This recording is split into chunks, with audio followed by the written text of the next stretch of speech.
Hello and welcome to the FEZ show. We have had two unbelievably crazy races in Valencia. So much to talk about. I can't wait to delve into this one. Alongside me today, just one person, but a brilliant person nonetheless. Mr. Edward Hunter, welcome. How are you this evening? Oh, you're too kind, Jack. I'm feeling all right. I'm very excited to talk about all the interesting goings on in Valencia. Some of it controversial, some of it just some good old fashioned racing and strategy. So let's get into it. We have to start with Saturday because, okay, a lot of people, we have to start with the end. So we're going straight to the end because it's the main talking about. The farce, whatever you want to call it. Personally, I don't think it's a farce, right? It's just something that can happen in a motor race. And the fallout first, before we delve into it, Ed, the fallout from me on Twitter was a bit of a shame. Because, okay, yes, we don't want to see cars run out of energy. We don't want to see, this sort of mix-up or really bad ending to what was shaping up to a great race. But it's motorsport. But it's the rules. To a casual fan, right, maybe it doesn't look great, right? And maybe it paints electric vehicles in a bad light, per se. But for me, it's still a sport. And things can go well, things can be brilliant, right? And people were making reference to Pascal Wehrlein in Mexico, and we had that amazing finish where Lucas Di Grassi just passes him across the line, and that was due to energy reduction and Pascal Wehrlein having to be a bit more careful with his energy. But obviously, Saturday was a bit different, so I just want to get your initial views, like, did you see that? People calling it Formula E's darkest days, and I'm like, I don't think it was that bad. Yeah, especially when you consider earlier in the season we were talking about a missile strike during the podium ceremony in the second round in Saudi Arabia, or even last year when we had the track worker Helder Moreira sadly lose his life in Berlin. Both of those very dark days compared to this, which was, embarrassing, but darkest day in Formula E history? I don't think so. And, there are a couple, I won't name names, but there were a couple of people who were being a bit melodramatic about it. And it's sad to see Formula E with, the detractors who are basically waiting for Formula E to slip up and they never comment when it's going well. They only comment when it's going badly.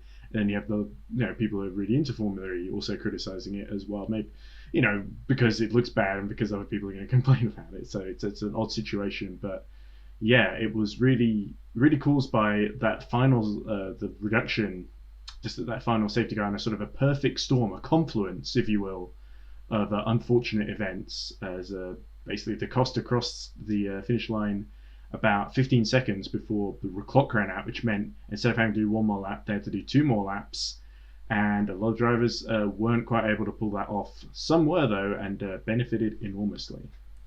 Yeah, like, we here at Formula Reason, and I'm sure other people have as well, have been looking into that. But actually, after further investigation, after further calculations and maths, no one was actually at fault. The FIA, people were pointing fingers heavily at the FIA, and the FIA obviously pointing fingers back at drivers and saying, well, actually, Antonio Felix da Costa, for example, could have helped us, could have, made the race a lap shorter so everyone would have finished and we wouldn't have had this ending. And there was a lot of blame games, and people were looking to put someone at fault. But with the investigations that we've done, really and truly, no one was at fault, because the FIA have made the correct deductions. People thought they hadn't made the correct deductions. Even we at some point thought that they didn't, but then, as I said, once we investigated a bit more, we found out that actually they did. So let's just explain how this sort of came about. So basically, what had happened is the FIA reduced energy, right? 1 kilowatt per minute under a safety car period. And then however long that safety car period is, for example, so 5 minutes per se, it would be 5 kilowatts that would be reduced. If it was, for example, 5 minutes and 45 seconds, even if it's 5 minutes and 59 seconds, 6 kilowatts is not, it doesn't matter for what is in the second bracket, whatever minute it's in. So if the safety car period ends at 5 minutes 59 seconds, .999, it's still 5 kilowatts that would be reduced. It wouldn't be 6, if that makes sense, right? So obviously they've reduced 5, but because they reduced that 5 kilowatts, so let's say they reduced 5 kilowatts for one safety car period, the battery power itself is 54 kilowatts. So that's how much power, usable energy that they can have at the start of the race. But when they reduce 5 kilowatts, the next time that they do that, it says, let's say they have another safety car period and it's another 5 kilowatts per se. So that deduction is not from 54 kilowatts per hour. It's done from 49 kilowatts per hour until the next one and the next one and the next one. And we had 5, Ed. We had 5 safety car periods. So by the time the final energy reduction was done, the FIA were doing that calculation from 38 kilowatts. Now, what we've learned, and I think what the series has learnt in general from this, is that the longer the safety, not really the more safety cars, because if we have like short safety car periods, for example, 2-3 minutes, then it's not going to be a massive extra deduction per se. But the longer the safety car period, let's say we have one safety car period that's 15 minutes long, but I'm sure if it was going to be that long, they would probably have red flagged it. But let's say if it's a really long 8-7 minute, then you're taking that 8, and then let's say we have another one, then you've got 16 kilowatts. So the maths becomes, effectively though, Ed, the longer the safety car period, the bigger the chance of a bigger energy reduction later down the line for your second one, because your second one would then be 8 kilowatts from 49 kilowatts, for example. So then it's a bigger energy reduction. I hope all of that makes sense. I think I lost my way a little bit, but I think I've explained the main point of why that's happened and why actually the last energy, yes, it was 5 kilowatts. Yes, we've had but it was actually such a big percentage difference of 13% that was actually taken from the cars, rather than if we did it from 54, it would have been only 9. Yeah, and so you had Da Costa, who went from something like 13 or 12% down to 6. I think it was down to 6% that you had to do the last 2 laps. He had 19%. De Vries had 8%. Yeah. Yeah, so the cost had 19%, so he'd taken away 13% of energy. And De Vries had, I think, like 22% or something before the safety car came out. And so I think the maths are right there. I was just about to, because I've been doing them over my head for like several times for most of this week just to make sure, like, is that right? Is that right? Surely it can't be right, but it is right. You're right. There are a lot of people who I think were also being critical of the rule in general, which is a bit odd because they weren't saying anything when it was giving us all those dramatic finishes. It's they're only complaining when it suddenly becomes a problem. A lot of people have been critical of the timed races as well. I think if you did it as laps though, then you have the potential issue of the cars having to do 30 laps, but with the energy they've got, because they still use a little bit of energy under the safety car, even with braking and regenning, and it's even more difficult to do that at Valencia, where it's mainly straights and fast corners, with only a couple of little chicanes added in, so they can actually get some regenning and braking in.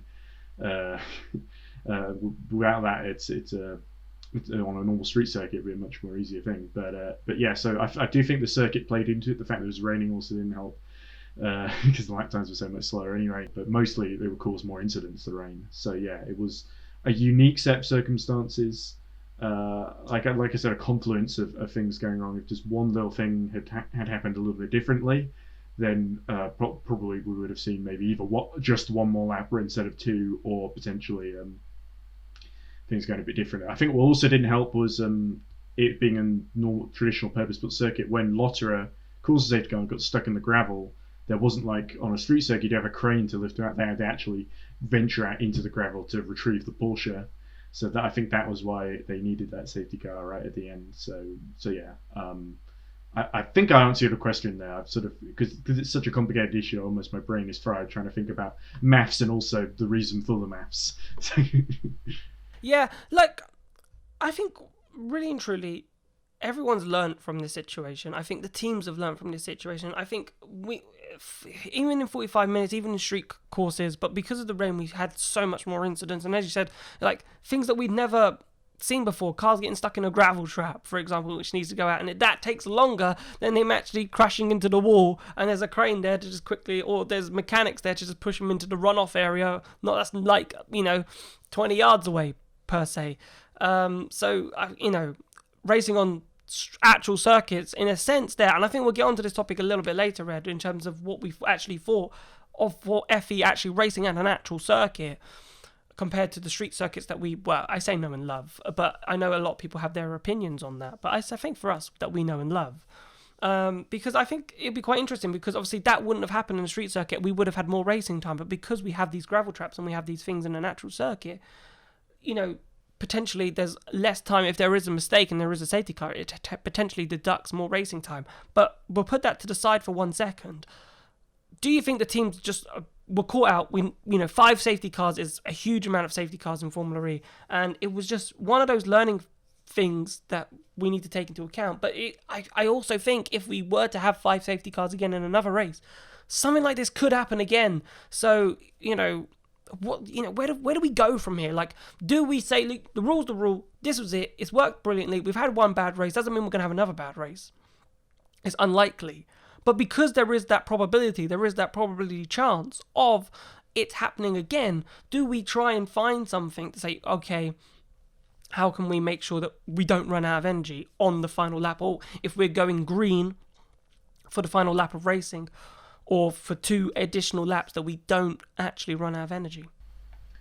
Well, that's interesting. There's got to be a balance, right? Because what we want to see as fans is it to be a challenge for the teams. They've got these really efficient, powertrains and obviously the regenerative braking, which is really impressive in these Formula E cars. So we want to see that tested to its maximum. We want to see if we don't want to see safety cars basically letting off the field, which was, I think in season 5, that was the rules. We didn't have the energy reduction until I think either midway through season 5 or at the beginning of season 6.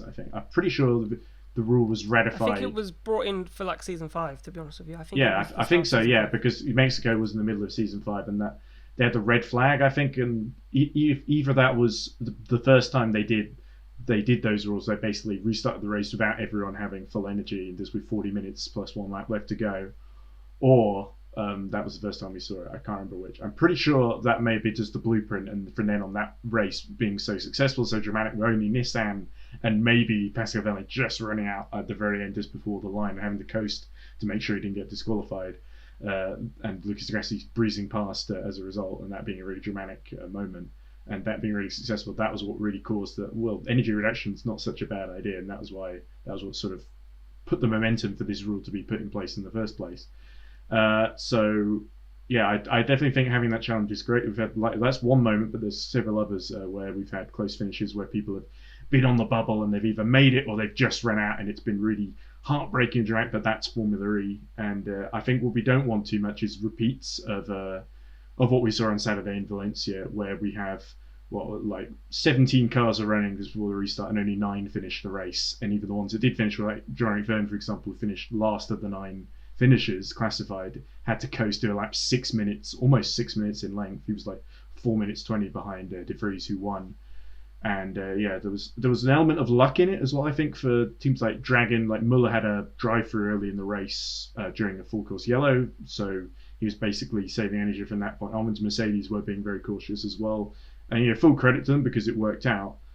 But you do get the sense of when everyone had this energy suddenly taken away from them right at the end, there was no real time to really react. I think the teams that were in constant communication with their drivers really benefited, whereas the ones who were maybe they will update you at certain periods in the race sort of strategy, that sort of backfired, and we saw Roland and Sims just carrying on and almost like sort of realising they were going to be disqualified, but there was no time to really react at that point. Like I mentioned, Norman Nato earlier just did 2 corners after the restart before having to stop, which was a bit unfortunate for him, but I think he admitted he mismanaged it anyway. So yeah, there's a balance to be struck. I think Valencia went over it, but so could easily on Saturday, it could easily have gone the other way, and we maybe wouldn't even be having this conversation. So I think, you and maybe like the FIA have rightly said, they've stood by the rules, saying, look, 1 out of 17 odd races, 20 odd races that went wrong isn't a bad strike rate, because we've had 19 others that have been great, or 19 odd, might be actually 16 odd if I get the maths right.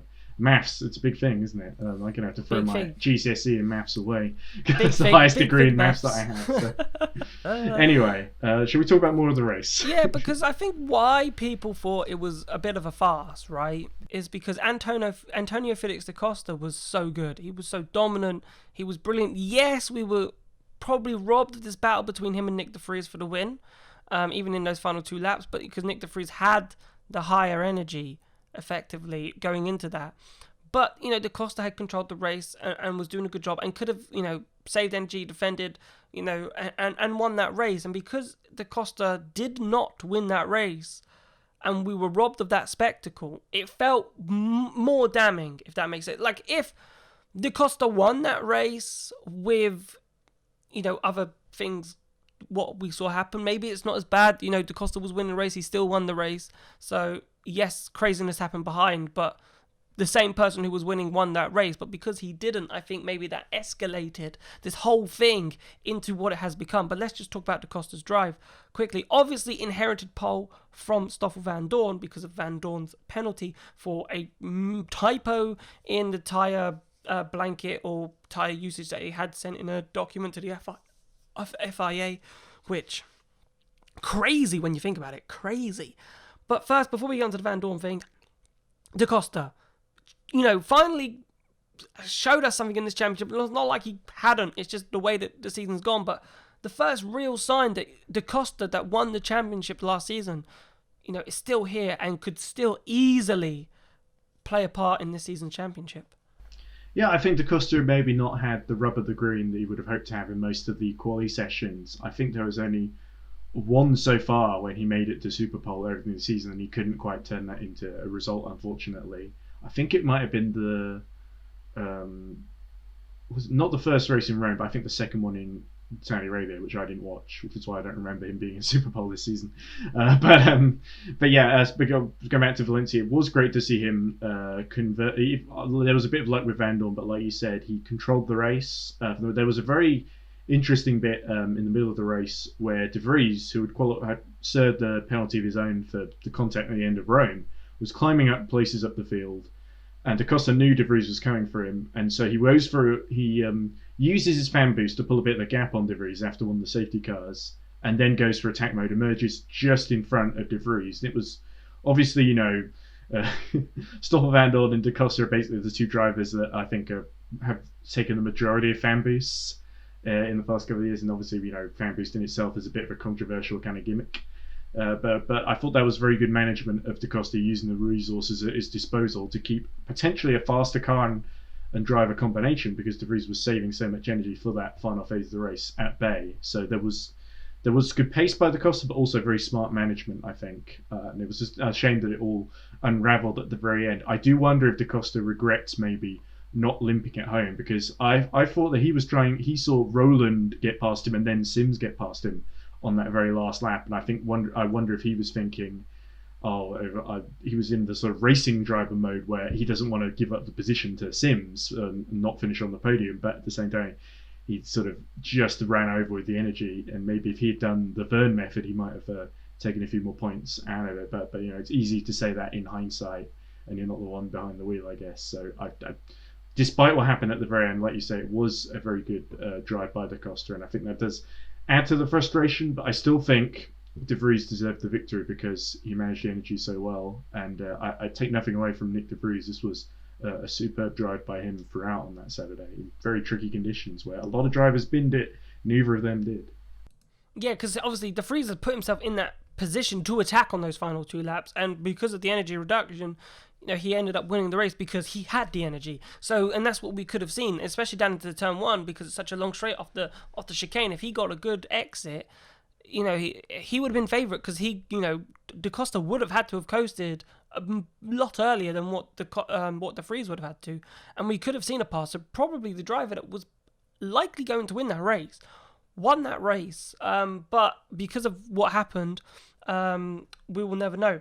But let's talk Van Dorn. Obviously, this is the thing now, like, are Mercedes the real deal? Like, are they the new Tech Cheetah? Like, are we going to see a Mercedes Tech Cheetah battle? And maybe, even a harder question maybe to ask is, are we going to see a Mercedes Tech Cheetah battle? Because will the qualifying system allow it?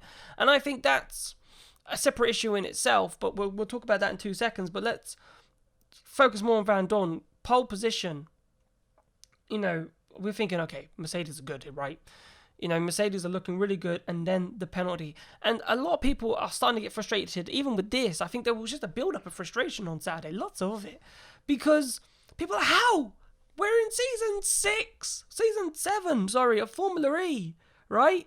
And we're still getting these amateur-style mistakes. Like, we don't go to Formula 1, we don't go to WEC, and we see these tyre infringements or these people, and it's always pole position. It's never, the guy in 18th is starting last because he's made a mistake. It's always pole. It's always the top person that's starting first. It's always someone who's significantly up the grid. And I think there's some frustration there as well, because, why are these mistakes still happening, Ed? Yeah, I do have a bit of sympathy for the whoever's doing the admin at Mercedes because I'm not particularly good at admin myself, but which is why I tend to get other people to do it. But yeah, so it was interesting because obviously this admin was in relation to tire allocation at Valencia. Obviously, it's much more because there's a lot more fast corners. Michelin realised, oh, the tire deg is going to be quite high here. We should bring a spare set of tyres for the team to use because the usual idea is, oh, we bring one set of tyres that lasts the whole season. Obviously, the whole reason we're going to Valencia in the first place was due to COVID disruption on the calendar. You want one that's sort of out of the way of the civilian population, basically, and not in the middle of the city centre. So that's why we're racing there. We also test there, of course, but that's another matter. And so that with this extra tyre allocation, clearly whoever's doing it for Van Dorn's car, they like you said, I think it was someone in Mark Webber, I think, in the BBC's coverage, basically just said, oh, somebody put one digit out of place and for the tyre allocation when they were listing it on the technical passport, which is what they have to submit pre-weekend. If you remember back in season 4, this caught out Audi with Daniel App's car when Daniel App won in Hong Kong in the same race that Mortara spun out of the lead on the very penultimate lap or final lap. Daniel App won and had it stripped away from him because of they put the wrong detail on the technical. There was like a sticker they forgot to put on, something very, very rudimentary. I think it's a nature of this one day format where everything's so rushed together, but also I don't. And like I said, I do have some sympathy, but I do wonder from Van Dorn's point of view, is he going to think, well, losing those 3 points for pole because all his times were just deleted, he had to get permission from the stewards to actually start the race. Is he going to be thinking, wow, those 3 points are going to potentially cost me the drivers' championship? It's really close at the end of the season. So yeah, of course, he got the podium in the end because of the carnage and Mercedes being very conservative, but he might be thinking it could have been first place rather than third because it was still a quite strong drive on the Saturday from Van Dorn, I think.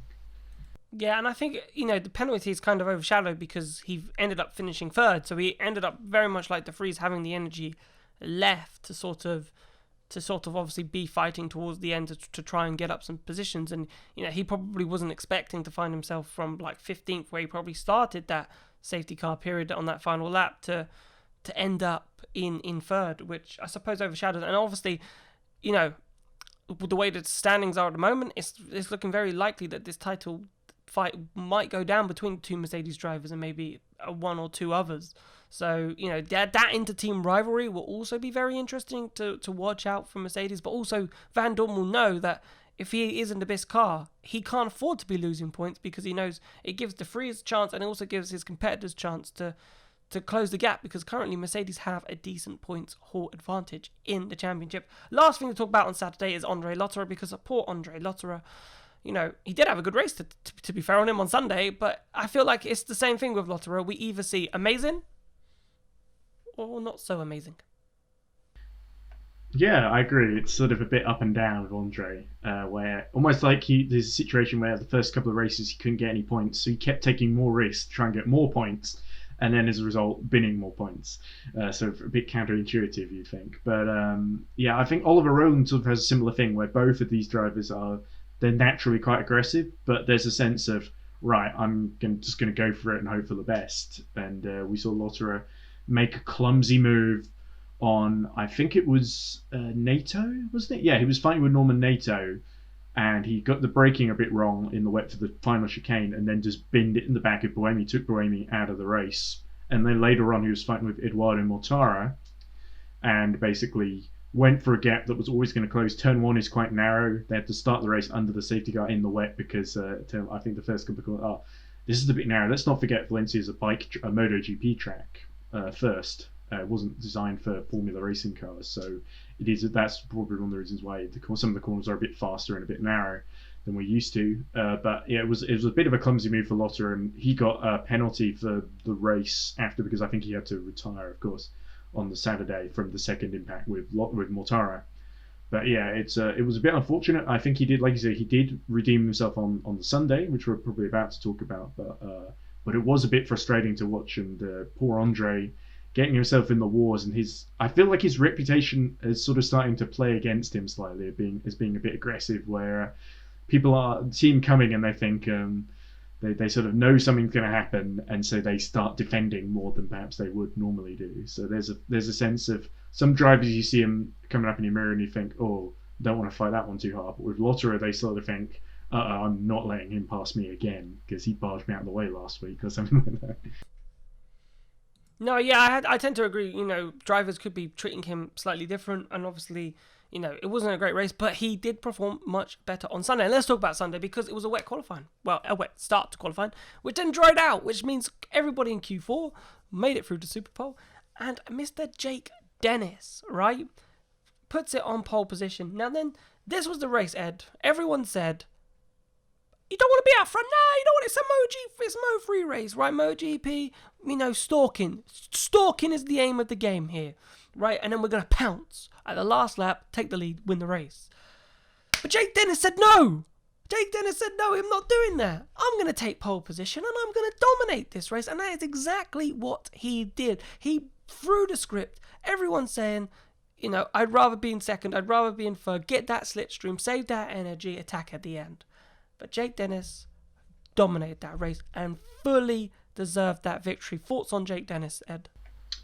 Yeah, it was really impressive, actually. I remember you phoned me up after qualifying on the Sunday, and we were talking a bit about Jake Dennis. He said, it's going to be interesting because obviously he getting Group 4 and also going last in Super Bowl because he did do really well to top the session in Q4, and that sort of gave him the best chance at Super Bowl. But he still, he didn't mess up. We did see a couple of drivers. I think Nick Cassidy on the Sunday qualifying did mess up slightly and lost a few group positions because of it. But Jake Dennis didn't, and he'd had such a difficult season before. I think there were a lot of people who had kind of not only written off Jake Dennis, but written off BMW as well. BMW Andretti. We talked last episode after Rome. I basically said, are you saying that BMW have given up on this season? Which looks a little odd in retrospect now, of course, but obviously Valencia being... There are some people saying, well, Valencia may be a freak race, but it was not a freak victory by Jake Dennis. He had so much pressure from, firstly, Alex Lynn, because Lotterer qualified behind bad to serve the penalty, as I mentioned. And then when Lynn was unfortunately punted out of the way by Norman Nato, he had to hold off Norman Nato. There was even a bit where Oliver Turvey went for attack mode very early, and he just about emerged when he went for attack mode himself, Jake Dennis, in front of Oliver Turvey. And of course, there was the very end when the BMW Andretti engineers were in Jake Dennis's ear, saying, don't go, you need to hold off for like 5 more seconds. And of course, he's got Norman Nato right behind him. There's no safety guard to protect him. So there was a very real danger that Norman Nato could have got through, but he managed it perfectly. I just can't think of an area where he put a wheel wrong or a braking point out of place on the Sunday race. So, and he's such an underdog. As I said, when he got the drive, a lot of people didn't think he'd even get the drive at BMW against like Lucas Auer and the others. But he impressed them in the simulator, and he's been able to translate that into a real life performance in Valencia. So I think that's really going to do his confidence a world of good as the season goes on. He's up into the top 8, I think, in the he's 8th place in the driver's standings, of course. So I don't think this is the beginning of a title tilt for Jake Dennis, but if he can keep getting lots and lots of point scores, then Maxi Gunther might have something to worry about, because it wasn't a great weekend for his teammate Maxi Gunther, who spun off on the Saturday and caused one of the safety cars. So but yeah, I was really happy for Jake Dennis. What he said after the race was, because he was interviewed immediately after, he says, I'm still buzzing like an old fridge. That was what he said, which I thought was hilarious. And sort of, he sounds like someone who knows what an old fridge sounds like. He's not just saying that. So I'm not saying he comes from like absolute poverty, but he wasn't exactly born with a silver spoon in his mouth that funded his entire career. So he's really done well, Jake Dennis. So I'm proud of the lad. Yeah, full house as well. It's not just, just race win, pole position, group qualifying, fastest lap. Like, he took maximum points from that weekend. Didn't Lynn take fastest lap? I thought Lynn Dennis in had third. it. I'm pretty sure Lynn in third took fastest lap. Unless Lynn stole it on the end. Okay. Yeah, he did. Yeah. He did. Dennis did have fastest lap for a good majority in that race. So 1 point, pretty much full house, that Dennis got from that weekend. But talking about Lynn there, was Lynn wrong to not overtake? Because I'm going to tell you right now, as much as I'm really happy Jake Dennis won that race, Lynn was faster, right? And Lynn showed that he was faster, but he didn't overtake. He was close enough, and we know that they didn't want to lead the race, right? They wanted to wait till the end. But we know with Formula E, when you're in a train, And because Dennis was managing and everyone was just staying behind, there was a train about 9 cars. And when you're in a train in Formula E, the chance of being punted or the chance of something happening greatly increases. And I think that's what happened for Alex Lynn, because obviously he did get punted because Nato was hit, which then hit Lynn, and then that sent him off, right? And then Lynn does a fabulous recovery drive to make sure he gets onto the podium, right? But if he, from that stalking, like 10, 15 minutes into that race, should have Lynn made the move and then controlled the race from there? Well, it's easy to say it in hindsight, but I think everyone was really scared after what happened on Saturday, because I saw this with Mitch Evans as well. The Mitch Evans was actually having qualified really near the back and was having a really good race, and then got up to ninth, and then suddenly was told by the engineers, there might be an extra lap like yesterday, you need to save energy, and he lost loads of places as a result, when he should potentially have run a more aggressive strategy. And I think a similar thing happened at Mahindra with Lynn. Lynn decided to stay in the wheel tracks of Jake Dennis, slipstream down the straight, save energy. And it also helps, I think, that the Mahindra is one of the most energy efficient cars in the field. I think we've seen that with Sims in Rome when he finished second to Van Dorn and was a real threat in the closing stages. But I think, like you say, him not making the move left him. And I don't want to say that the incident with Norman Nato was Alex Lynn's fault. It was absolutely Norman Nato's fault, and they were right to give Nato a 5-second penalty for it, I think, because it was just a little bit clumsy in that sort of section just after attack mode where he bumped into the back of him. But Lynn, in not overtaking Dennis, you're right, put himself in a position where that kind of thing can happen, and you're vulnerable to that kind of thing. So I think he will personally rue that. And it did seem after the race that he sort of knew he had the pace to potentially win that thing. But it's so hard to judge when you're in the moment early on. You're thinking about making in the end, especially, like I said, in light of the big controversy that happened the day before. I think it was understandable why he didn't. So they might rue a win lost, but for Lynn personally, he needed to get his season underway, and he's got big points. So that's the main thing, I think. So in the bigger picture, I think Lynn probably made the right call. It was an impressive comeback as well, seeing him breeze past Lotterer, Rast, and others as well, and I think Verne as well. You just breezed past Verne like he wasn't even there. So it was still a very impressive performance by Alex Lynn. Yeah, you mentioned Rast there. I think it's just very quickly a good point that he had a great race. Obviously up from 14th, was running in the podium, but obviously finishing, I think it was 5th in the end. I think Rast had 2 really good races because he finished in the points quite high in both of them, and he's sort of become the dark horse. There are like 2 dark horses in the Drivers' Championship. There's Freins, who's sort of in the middle of the Jaguars and Mercedes and Techeetahs, and like you say, René Rast in the Audis up to 6th. So I think Rast could be. Audi are really pushing for this title. They've got some really decent pace. I think if either of the Audis is going to get a win before the season's out, I think it might actually be Rast. Interesting. But a team I want to talk about very quickly is Jaguar, because great start to the season. Now, I wrote them off because of their pace in Valencia, right? And now that we've done 2 races, we've done one in Diriyah. We did one in where were we before? Rome. We did one in Rome. And then here we are in Valencia, right? We come to an actual circuit and all of that pace from Jaguar disappears. So how are we seeing now that Jaguar have done the Formula E trick and have got it right? Their street circuit car, brilliant, right? Piste de resistance. But their car on an actual street circuit just struggles. It doesn't have the pace. It's not got the characteristics in that car to deal with long sweeping corners and long straights. Well, it's interesting because I read an interview with Degrassi prior to the Saturday race where he's basically saying that the suspension, when they're designing it, they're not setting it up for a sort of low for a sort of traditional circuit. They're actually setting up high to deal with curbs on street circuits where you get like the sort of sausage Berlin style curbs. So I do think there may be an element of it's a circuit the cars aren't designed for, so some teams might do well who might not otherwise do well. But I think also the qualifying sessions, particularly on the Sunday with the weather, really caught Jaguar out because they'd done so well up to that point earlier in the season. They were in the first group. They were always going to qualify badly, and then from then on, the Sunday race was always going to be quite difficult to make their way up through the pack. The Saturday race, it was more, I'll call it a case of for qualifying for that. I think it was dry, wasn't it, in the Saturday qualifying, if I remember correctly, and then it rained for the race. So I think Sam Bird was running, I think, like 8th or 9th. He sort of made his way up through the pack, and then obviously the final out happened. Sam Bird got disqualified, and I think Mitch Evans crashed into one of the Dragons trying to make up ground on Saturday and basically took himself out of the race.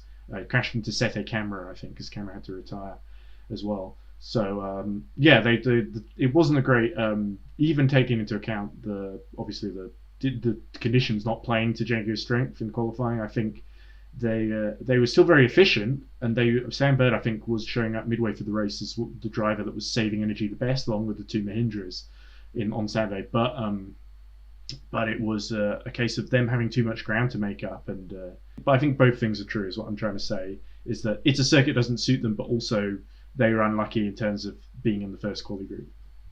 And you could also say that it's a track that suits BMW. BMW have been notoriously quick around Valencia, and more quick around Valencia here, but haven't really been quick elsewhere this season. So it'd be really interesting to see how BMW seasons progresses from here. When we go to Monaco in 2 weeks' time, are we back to normal BMW where we're like, where's the pace? Where is BMW? Or are we back to, you know what, BMW got a bit of pace? Maxi Gunther, Jake Dennis, they're doing something. So that is one storyline that I'm really looking forward to finding out once we get to Monaco next weekend.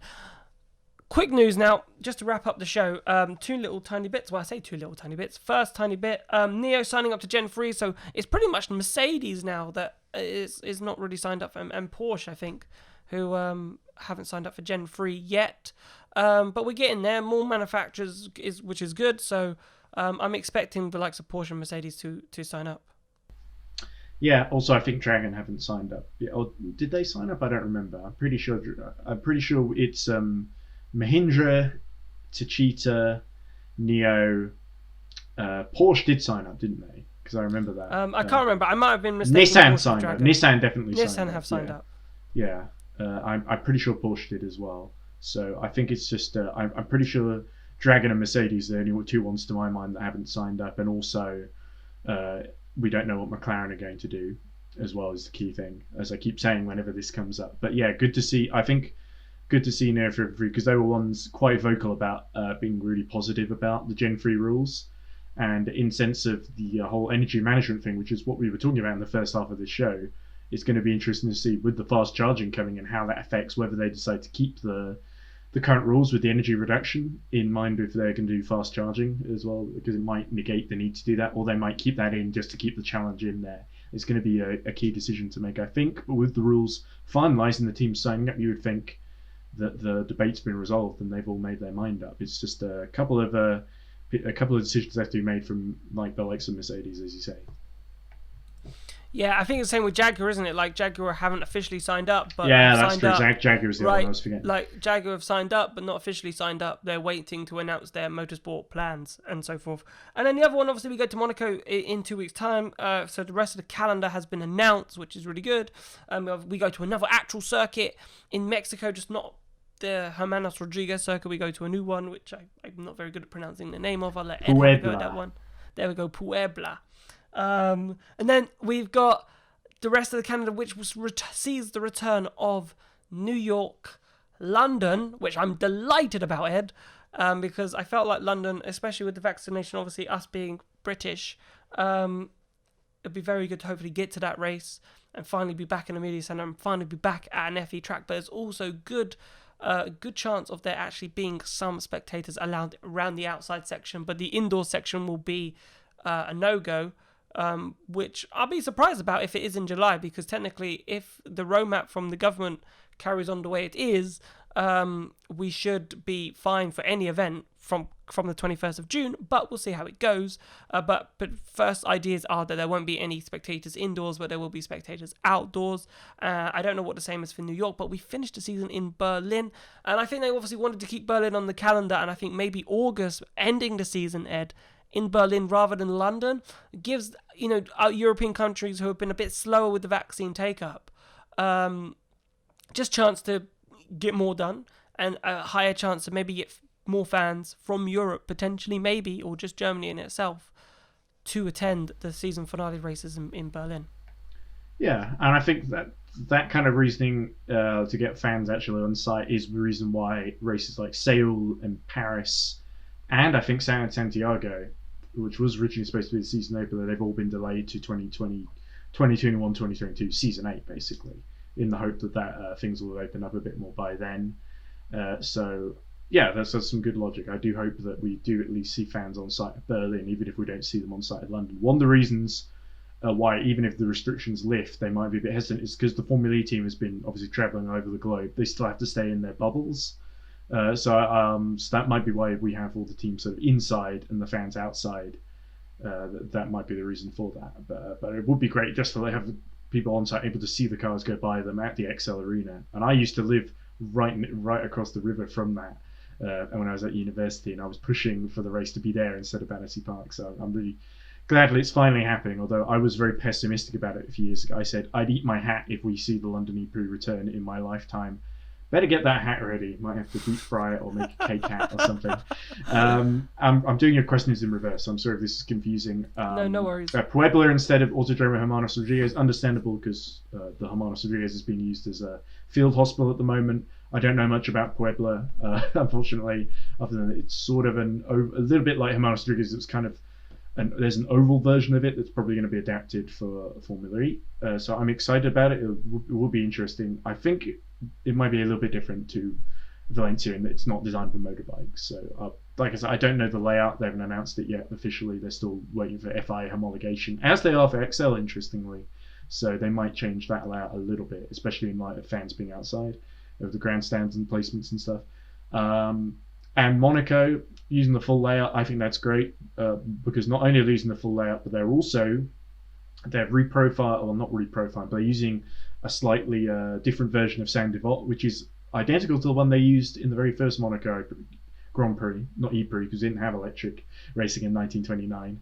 But the very first Monaco Grand Prix in 1929 had this sort of very much wider, there's more of a curb and a tighter apex for Formula One. We've got the wider traditional one that sort of, I don't think cuts across the pit lane, but definitely is more, flows a bit more naturally, and it's certainly much more naturally than the Slam Divot, the bridge version that we had before. And the other changes to the chicane, the exit of the chicane's been made a little bit more technical, so we might see potentially a couple of more overtakes into the chicane than because that was obviously a prime passing spot in Formula One, but in Formula E we might see it a bit different.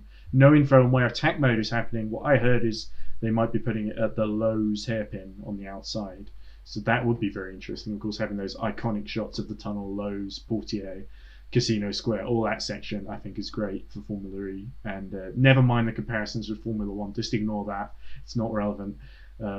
Just enjoy it for what it is, because I think it's going to be a really great race. And Monaco, which was one of my least favourite circuits on the Formula E calendar, let's be honest, has now suddenly turned into one of my favourites. Hey, how did that happen? It's one race that I'm really, really, really sad that I'm not going to. I've been to every Monaco E-Prix. Well, you're far from the only one in that respect. So I'm delighted. Well, I'm not delighted that I'd be missing it, but I would if it was non-COVID rules, I'd be there. But never mind. Monaco is a special place. If anyone ever gets a chance to go to Monaco for Formula E, Formula One, whatever, Monaco Historique, or just in general on holiday, go. It's an amazing place.